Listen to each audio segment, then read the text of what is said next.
Au nom du Père et du Fils et du Saint-Esprit, Amen. Grande joie d'être là avec vous pour ce temps de Lectio Divina en ce vendredi 22 octobre. Et aujourd'hui, nous célébrons Saint Jean-Paul II, un grand saint pour nos temps, de nos jours, et aussi un saint très cher à notre communauté Semence du Verbe. Et la première lecture d'aujourd'hui, en ce vendredi, où nous faisons aussi mémoire toujours de la Passion du Christ, cette prière d'intercession pour le monde, pour les souffrants, pour la conversion des pécheurs et notre propre conversion. Alors, la première lecture d'aujourd'hui, c'est Romains chapitre 7 à partir du verset 18. « Car je sais que nul bien n'habite en moi, et je veux dire dans ma chair. En effet, vouloir le bien est à ma portée, mais non pas l'accomplir, puisque je ne fais pas les biens que je veux, et commets le mal que je ne veux pas. Or, si je fais ce que je ne veux pas, ce n'est plus moi qui accomplis l'action, mais le péché qui habite en moi. Je trouve donc une loi s'opposant à moi. Quand je veux faire le bien, le mal seul se présente à moi, car je me complais dans la loi de Dieu, du point de vue de l'homme intérieur. Mais j'aperçois une autre loi dans mes membres qui lutte contre la loi de ma raison et m'enchaîne à la loi du péché qui est dans mes membres. Malheureux l'homme que je suis, qui me délivrera de ce corps qui me voue à la mort. Grâce soit à Dieu par Jésus-Christ notre Seigneur. Alors, ici c'est Saint Paul qui parle et dit, je sais que nul bien n'habite en moi. Je veux dire dans ma chair. Ça veut dire, il reconnaît que les biens, ça veut dire que les biens viennent de Dieu. C'est Dieu qui est le bien suprême. Dieu est, lui, le bien. Il dit, en effet, vouloir le bien est à ma portée, mais non pas l'accomplir. Ça veut dire que je veux faire le bien, mais parfois ça m'échappe. Ça m'échappe. Mais non pas l'accomplir. Mais quand même, il a quelque chose déjà de positif. Il veut le bien. Déjà, vouloir le bien, c'est déjà quelque chose de très important, parce que parfois, il y a des gens qui ne veulent même pas le bien. Paul dit, je veux faire le bien. Mais, qu'est-ce qu'il dit? Puisque je ne fais pas le bien que je veux, mais je commets le mal que je ne veux pas. Et ça, c'est le drame que nous tous, nous vivons. Quand on commet un péché, on dit, mais mince, je ne voulais pas faire ça, mais je l'ai fait quand même. Je ne voulais pas dire telle chose, mais je l'ai dit. Je ne voulais pas faire telle chose, mais je l'ai fait. C'est la souffrance de tous les chrétiens. Il dit, Paul, or, si je fais ce que je ne veux pas, ce n'est plus moi qui accomplis l'action, mais le péché qui habite en moi. Ça veut dire, Paul est en train de dire, si j'ai commis un péché, tout d'abord, c'est parce que j'ai laissé le péché entrer en moi, de venir habiter en moi. Et c'est là où nous devons faire très attention. Est-ce que nous laissons les péchés venir habiter en nous, ou on lutte pour qu'il n'entre pas, pour l'empêcher d'entrer? C'est très important qu'on puisse faire cette attention, de veiller sur soi. Alors, et après, il dit, je trouve donc une loi s'opposant à moi. Quand je veux faire le bien, le mal seul se présente à moi. C'est cette lutte. Mais on doit vraiment lutter pour faire le bien. On doit lutter pour le bien, pour que la grâce de Dieu puisse se faire en nous. D'accord? Et après, il va dire, car je me complais dans la loi de Dieu, du point de vue de l'homme intérieur, mais j'aperçois une autre loi dans mes membres qui lutte contre la loi de ma raison, qui m'enchaîne à la loi du péché qui est dans mes membres. Je veux dire, il a la loi de la raison, il dit, j'aperçois une autre loi dans mes membres qui lutte contre la loi de ma raison. Ça veut dire, il a la loi du péché, il a la loi de ma raison. Et l'Esprit Saint veut éclairer notre intelligence pour vouloir la volonté de Dieu, pour vouloir les biens de Dieu. et non pas mon bien à moi. Parce que c'est là le problème. Parce que les biens quand je cherche les biens en vue de moi-même, parfois ces biens que je cherche, ce n'est pas les biens selon Dieu. Et peut-être je suis en train de choisir un bien, que ce n'est pas un bien, mais c'est un mal, c'est un péché. Et voilà que Paul il veut vraiment nous aider à réfléchir, de travailler notre intelligence pour pouvoir, avec notre intelligence éclairée par l'Esprit Saint, de vouloir toujours les biens selon Dieu, de vouloir faire les choses selon Dieu. D'accord? Il va dire, mais qui me délivrera de ce corps qui me voue à la mort? Grâce soit à Dieu par Jésus-Christ notre Seigneur. C'est Jésus qui va venir nous délivrer de cette loi de péché. Il va nous établir dans la loi de la grâce de Dieu, du bien de Dieu.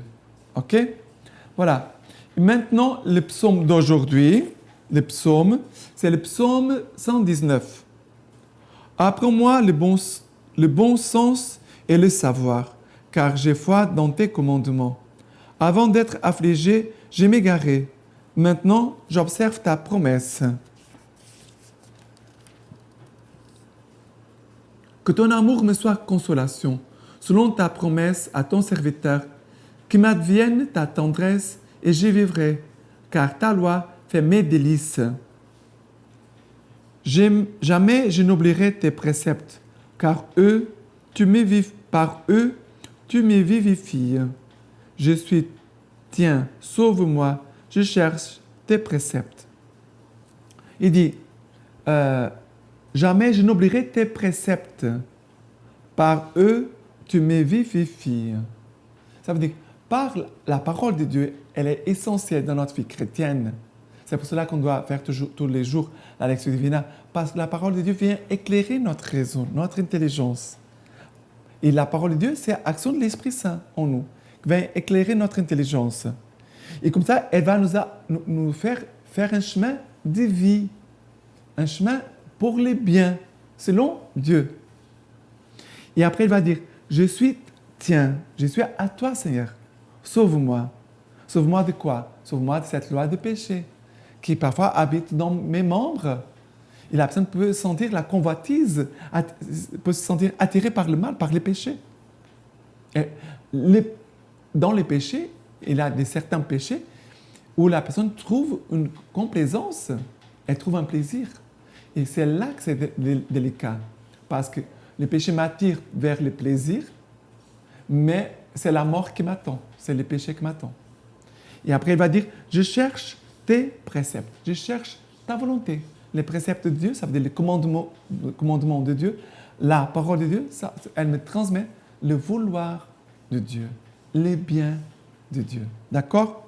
Et maintenant, l'évangile d'aujourd'hui, c'est Luc chapitre 12, versets 54 à 59. Il disait encore aux foules, « Lorsque vous voyez un nuage s'élever au couchant, aussitôt vous dites que la pluie vient, et ainsi arrive-t-il. Et lorsque c'est le vent du midi qui souffle, vous dites qu'il va faire chaud, et c'est ce qui arrive. Hypocrite, vous savez discerner les visages de la terre et du ciel.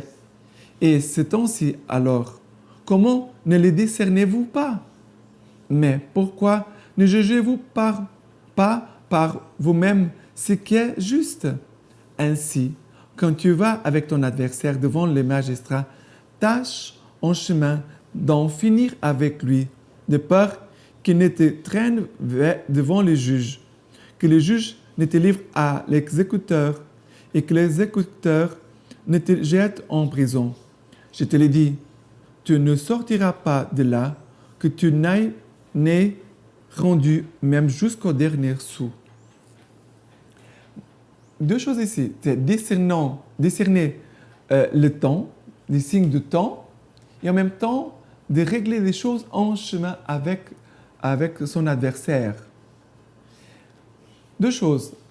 Ce qui se passe dans notre monde, dans la vie de nos jours, on doit bien prier, on doit bien avoir une vie de prière profonde, une intimité profonde avec la parole de Dieu, d'être bien attaché au sacrement de l'Église, la confession, l'Eucharistie surtout, pour pouvoir avoir une intelligence limpide, transparente.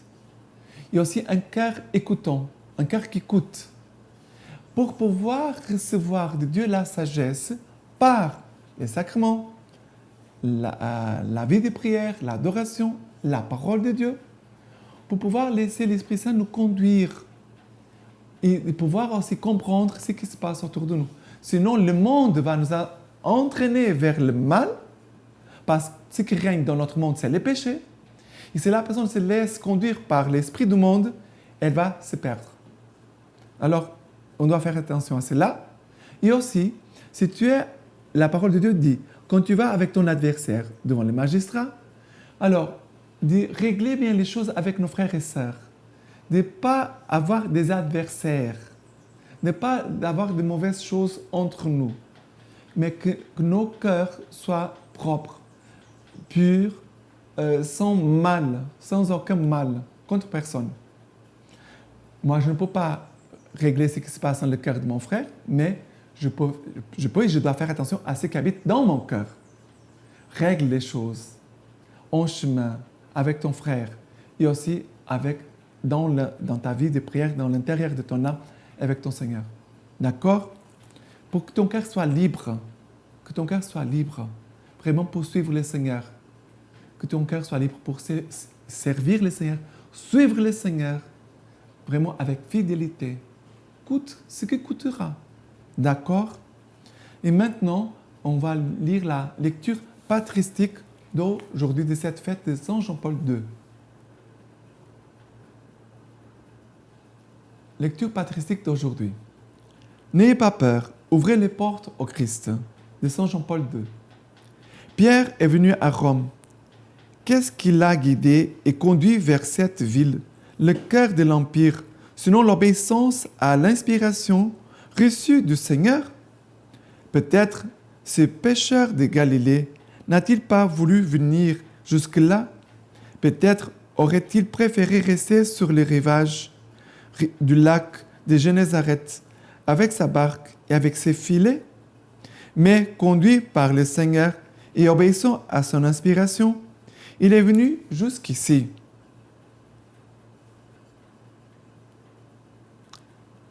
Selon une vieille tradition, pendant la persécution de Néron, Pierre aurait voulu quitter Rome, mais le Seigneur est intervenu. Il est venu à sa rencontre. Pierre s'adressa à lui et lui demanda « Quo vadis, Domine » Où vas-tu, Seigneur? Et le Seigneur lui répondit aussitôt « Je vais à Rome pour être crucifié une seconde fois. » Pierre retourna à Rome. Et il est resté jusqu'à sa crucifixion. L'époque actuelle nous invite, nous pousse, nous oblige à regarder le Seigneur et à nous plonger dans l'humble méditation du mystère du pouvoir suprême du Christ. C'est lui qui est né de la Vierge Marie, le fils du charpentier, comme on avait coutume de l'appeler, le fils de Dieu vivant, comme l'a confessé l'apôtre Pierre, est venu pour faire de nous tous un royaume des prêtres. Le Concile Vatican II nous a rappelé les mystères de ce pouvoir et le fait que la mission du Christ, prêtre, prophète, maître et roi, continue dans l'Église. Tout le peuple de Dieu participe à cette triple mission.